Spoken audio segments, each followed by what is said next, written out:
Karena apa? Ketika menghadap Allah, yang dijanjikan dipenuhi kebutuhan, kenapa kita biasa-biasa tampilannya? Makanya orang khusyuk itu kelihatan bahkan saat akan datang. Ini dimulainya sebelum sholat. Makanya di Quran surah ke-7 ayat 31, itu dilihat. Cek.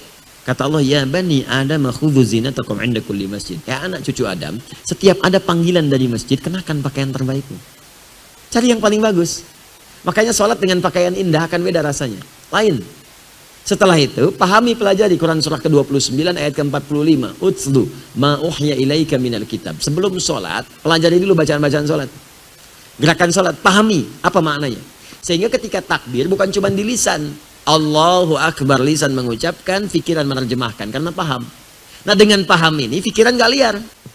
Di begitu sholat, Allahu Akbar, pikiran menerjemahkan Allah Maha Besar. Hati meresapi, ya Allah, aku mengatakan engkau yang paling besar. Tapi hatiku kadang-kadang setiap hari merasa besar dibanding orang. Sombong terhadap orang. Nah, ini kalau seperti ini sholatnya, pikiran menerjemahkan, gak liar dia. Kan kadang-kadang sering terjadi begitu. Allahu Akbar, lisannya Allahu Akbar, tapi pikirannya kemana-mana. Handphoneu Akbar, motorhu Akbar, sepedahu Akbar, arisanhu Akbar, ya, bajuhu Akbar, dan sebagainya. Nah, itu yang sering kali mengganggu dalam sholat. Kemudian, yang terakhir, wa annahum ilaihi raji'un. Saya sering katakan kalau mendengar kalimat raji'un, itu kebanyakan orang terbayang kalimat inna lillahi wa inna ilaihi raji'un. Artinya dekat dengan kematian. Umumnya orang begitu. Makanya ketika Anda akan sholat, kenapa mesti pakaian yang baik, mandi, wudhu yang sempurna, yang bagus? Mungkin kata Allah, boleh jadi itu jadi sholatmu yang terakhir yang kau kerjakan dalam hidup. Mungkin kau wafat. Dan kita kan nggak tahu kapan wafat. Tapi kita yakin akan wafat. Ya, saya tanya begini. Mungkin nggak hari ini kita wafat? Ada kemungkinannya. Kalau sudah paham ada kemungkinan, makanya siap-siap. Siap-siap. Ada yang bertanya, ternyata orang sholat tapi pikirannya kemana-mana. Nah kemudian ditanyakan kepada Ustadz tadi bahwa kenapa ya kalau kita sholat, nah terus pikiran kita kemana-mana tuh, lantur begitu. Nah kebanyakan kita menyalahkan daripada setan itu. Ya mungkin ada benarnya. Tetapi tadi sesuai dengan penjelasan Ustadz Adi Hidayat tadi, bahwa pikiran kemana-mana itu karena tidak paham apa yang diucapkan. Tidak memahami apa yang diucapkan. Tidak menghayati apa yang diucapkan. Dan juga tidak dilakukan dengan tenang. Jadi akhirnya pikiran kemana-mana. Nah karena itu, sesuai penjelasan tadi bahwa kita kalau mau pikiran tidak kemana-mana, supaya dimengerti dulu tuh apa yang diucapkan. Pelajari dulu sebelumnya. Artinya, maknanya. Nah kemudian dengan pelajaran itu ada memorinya. Nah para sahabat, tidak cukup juga memang kalau sekedar kita mengerti, sekedar kita tahu maknanya. Tetapi yang paling penting adalah baik arti maupun makna itu benar-benar diterapkan dalam sholat. Nah untuk bisa diterapkan dalam sholat itu harus dilatih. Jadi ada yang dibaca misalnya bismillah, tahu artinya, tahu maknanya, terus dihayati dengan tenang. Kemudian dilatih itu diulang-ulang. Dilatih, diulang-ulang di luar sholat. Dia dilatih diulang-ulang di luar sholat. Nah kalau itu mengerti, itu dalam bahasa Arabnya tafakur, mentafakuri, memahami, pikiran dipergunakan, tadabbur itu menghayati betul, dijiwai, dilakukan dengan tumakninah dan diulang-ulang. Nah diulang-ulang dalam pelajaran salat khusyuk metode 3T ini kita sebut, itu ada proses pengulangan. Proses pengulangan itu namanya sasmi, satu ayat satu minggu. Jadi satu ayat dulu diulang lagi, satu ayat diulang lagi, sampai dia memorinya betul.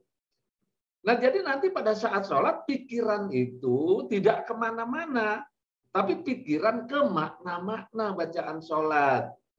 Jadi kita tahu dulu artinya, maknanya, dilakukan dengan tenang, dilatih.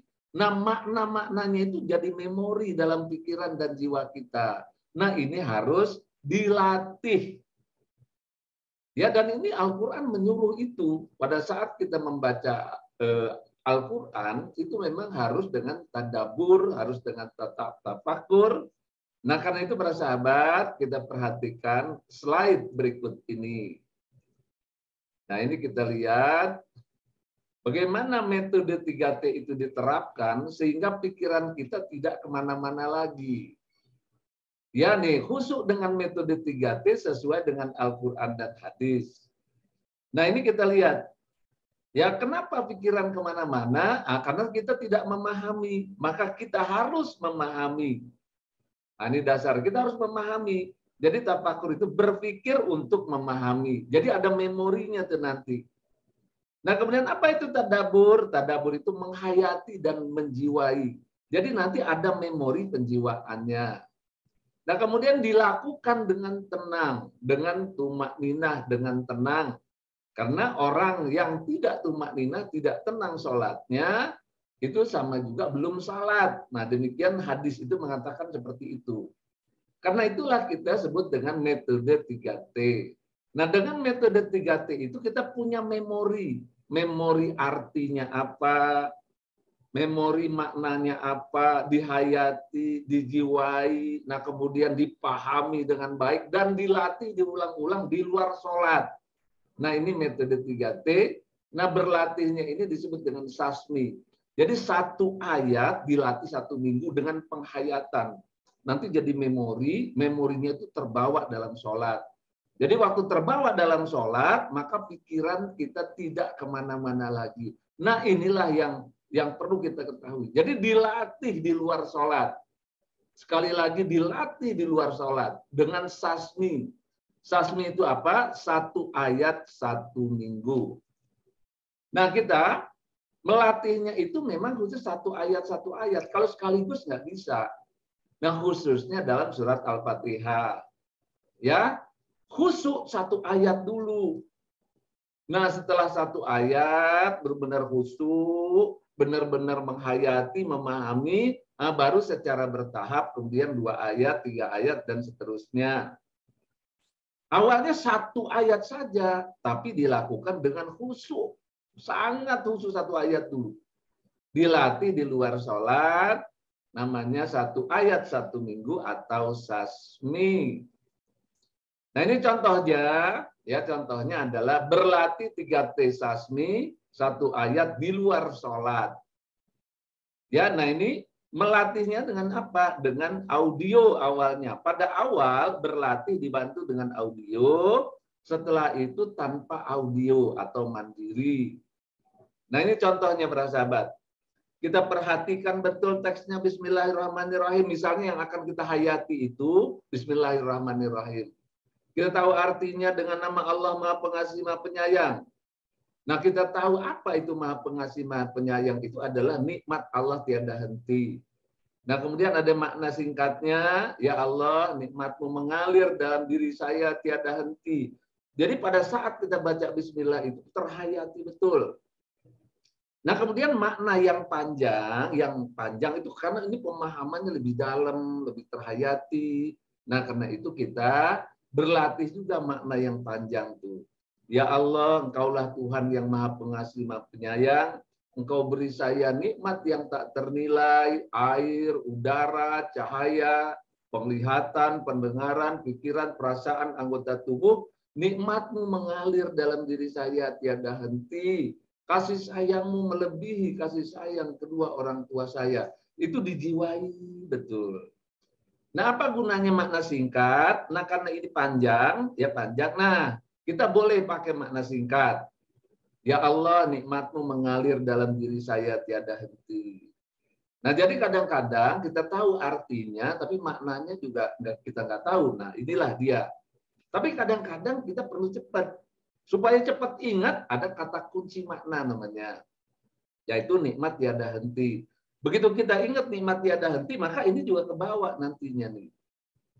Jadi ini gunanya kalau kita sholat, jamaah. Nah, itu pakai yang kata kunci aja atau makna singkat. Tapi kalau kita sholat sunat, sholat sendiri, nah dihayati lebih jauh supaya lebih mantap begitu. Nah, inilah para sahabat semua, bagaimana kita di dalam sholat supaya pikiran nggak kemana-mana. Jadi kita buat memorinya dulu. Buat memori, kemudian dilatih. Dengan ada memori, kemudian dengan adanya berlatih, insya Allah pikiran kita yang tadinya kemana-mana, dia akan berubah menjadi ke makna-makna. Karena kita paham, karena kita menghayati, jadi pikiran nggak bisa lagi ke tempat lain kecuali ke makna-makna bacaan sholat. Demikian para sahabat, mudah-mudahan bermanfaat. Assalamualaikum warahmatullahi wabarakatuh.